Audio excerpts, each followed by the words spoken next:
Crazy. Yeah. We got a couple comments. PK says Kamara will be helped significantly by another speed rusher. Couldn't agree more. He's got 2 on the way. Daly and Wyatt both fit that mold, especially Wyatt more so, but they both have that build of what, an undersized end would look like. So real quick, piggybacking off of that, all of the transfers who came in, that's Wyatt, Daly, Brady, spacing on a couple of the other. Was that it? Yeah. That's all you brought in the spring.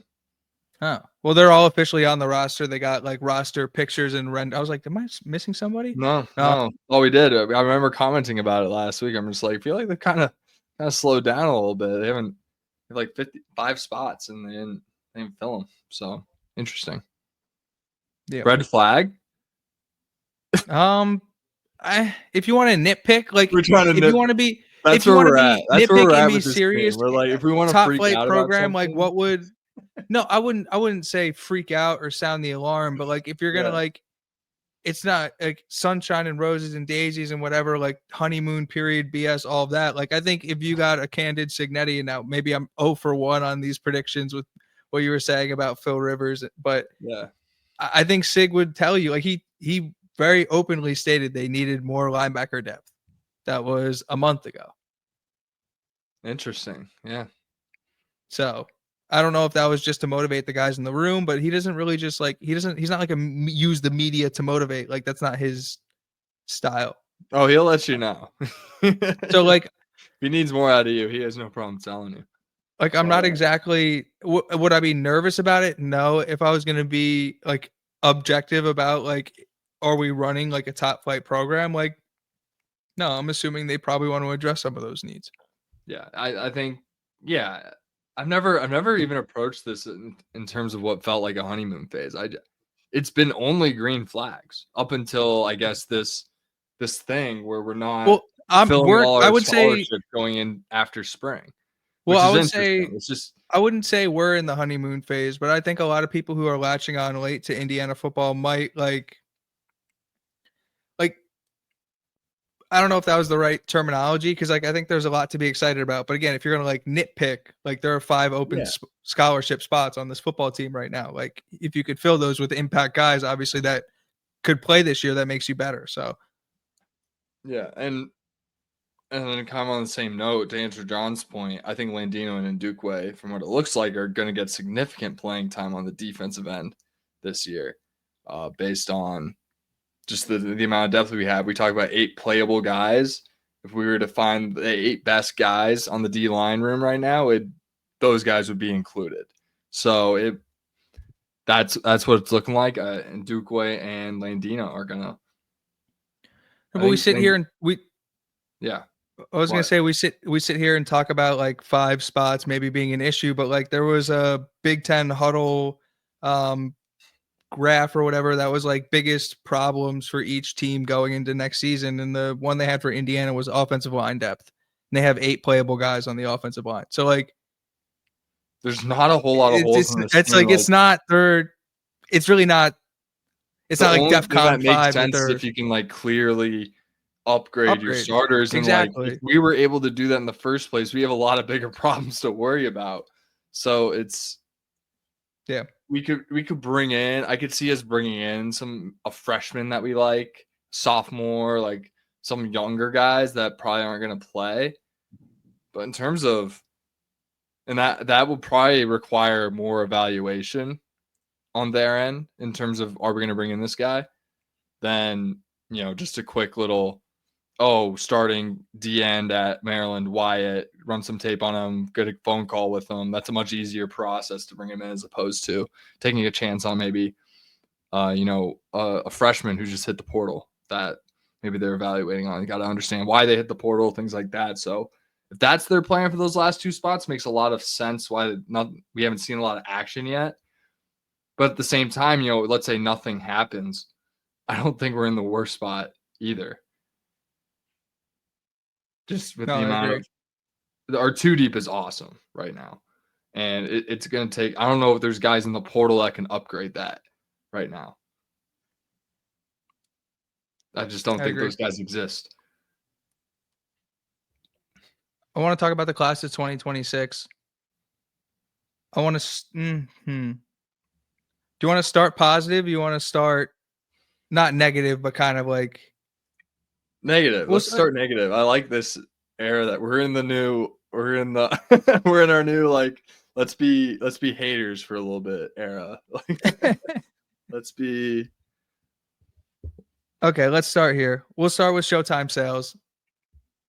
Obviously, Indiana's in heavy for Monshun sales. He has a really strong relationship with Davion Chandler. I bring that up because they both posted to or reacted to. I can't remember who posted it first, but a picture of the two of them basically saying we're the best duo in Indiana, and I agree with them. First of all, but second of all, it's just like it's not like openly like teasing the Indiana fans, but anytime that you see sales associated with the university, like it's going to pique fan interest. And like the closer and closer you get to like, again, he's not close to bringing down his list of schools. Like Ohio State came in with an offer this week and we knew that was coming. Like that's inevitable. He's a really good player. Like Ohio State, Oregon, LSU, like all the top schools are going to want this guy. So it's like me and you were talking about this, Brad, and comes to Luke Fahey too, the quarterback they're targeting in the class of 2026. Ohio State's coming in for Fahey too. He's got an official visit scheduled on June 20th. Now the Hoosiers get Fahey in on the 6th, so they get him before he goes to Ohio State, but Fahey called Ohio State a dream school. So it's like I wrote down it's time to play the game. But this is kind of the realm that Cignetti has brought Indiana to. Is like, okay, cool. Now you're in a recruiting battle with Ohio State. What's up? Yeah, I think it's what I've said over and over again in like our group chats with Jamie Jordan, and either it's just our chat with us where it's just welcome to the Thunderdome, Indiana University. We're in a spot where we're starting to go after obviously these high fringe 3-star guys that we're in on early. Like we're gonna get them, and we're seeing that momentum right away. But then we talk about stacking days, stacking weeks, stacking years. That comes with these early on recruiting battles. We already had one with Juju Lewis, and we lost.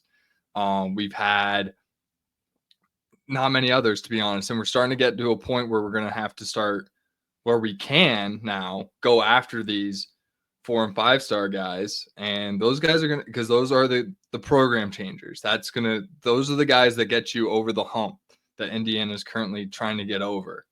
Right. So obviously you might have some of those difference makers in house, but you got to continue bringing them in year after year because they're only there for 3 or 4 years, right? So you got to do this year in and year out, and Indiana's now in a point to do it. And yeah, welcome to Thunderdome. We're going after these top guys. Guess what? Ohio State's here, and it's time to just be in a battle with them. With that being said, I'm a lot less concerned about sales than I am Luke Fahey. Going into that, I think sales has said enough to where it's like if he doesn't go to Indiana, I'd be kind of just like, why are you saying all those things this whole time? It was always going to be like, I think there's something to this Lawrence North to Indiana pipeline. I think he seems like a type of guy that knows he's going to be successful anywhere, and it doesn't.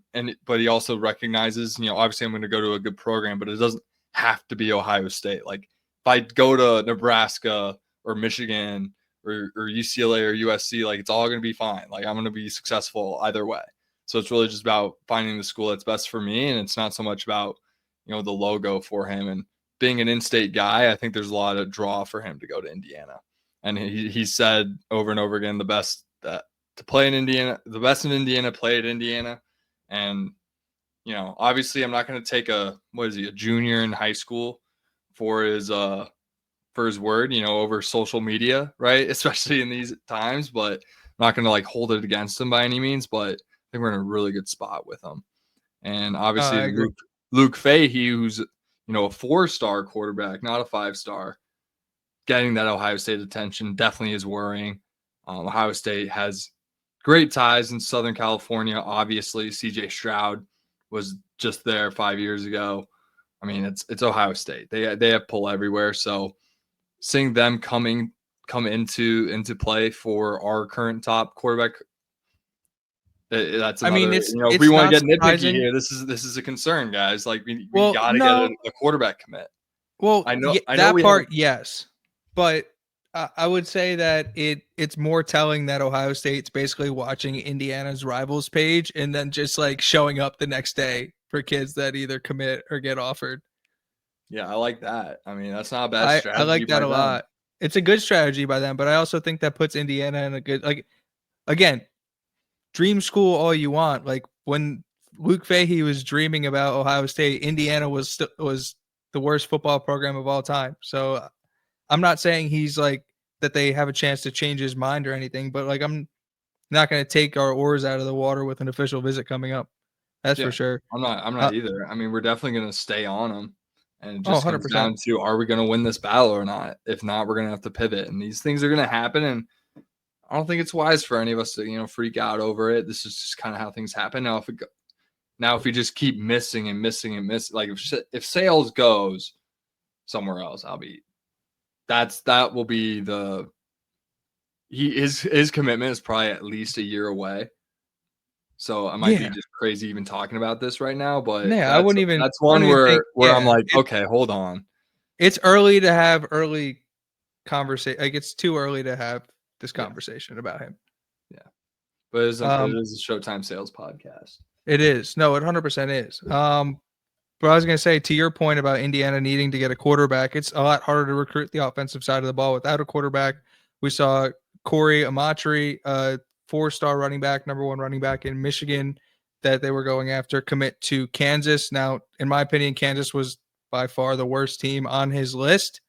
Like Kansas, Pitt, Indiana, Michigan State. Like Lance Leipold runs a very running back friendly offense. This you is remember true. the Buffalo kid? What was his name? Oh my god, he was so small, but he had like 2,000 yards his senior year, and then he goes on to Kansas, and then they had the Devin Neal, era, and he's a great player. I think he got drafted. He did. I mean, that's not a bad decision for Corey Amatri. It's a fine decision. Big fan. No, it's a fine as a decision running too, back, but I like going to Kansas. That's not a bad place to be. that's not like a loss where I'd be kicking myself. Like I think Indiana's going to be all right in the running back room, but obviously that's somebody we were watching. But another guy Indiana's watching, Cardinal Mooney's LaRon Dews cut his list of 5: Indiana, West Virginia, Oregon, Georgia Tech, and Southern Florida or South Florida. So he's definitely a name to watch for sure. And then you also talked about getting like these fringe 3-4 stars where like evaluation takes over and like who really knows what they're looking at. Like Jay Timmons, you brought him up last week. Like he looked absolutely freaky, locking people down over the weekend. Jamie sent us an article. But yeah, that's a player who's like pushing towards 4-star status, probably going to get it. And just a kid who they were in early on that they just beat the evaluators on, which is not surprising at all. Yeah, you know how I feel about him. He's an NFL son, so he's great. He's a 4-star in my book. Just based on his last name, he's a 4-star to me. So it really just comes down to what's he gonna do at the college level. I think we just gotta nail him down because clearly he's gonna get some more attention from the usual suspects.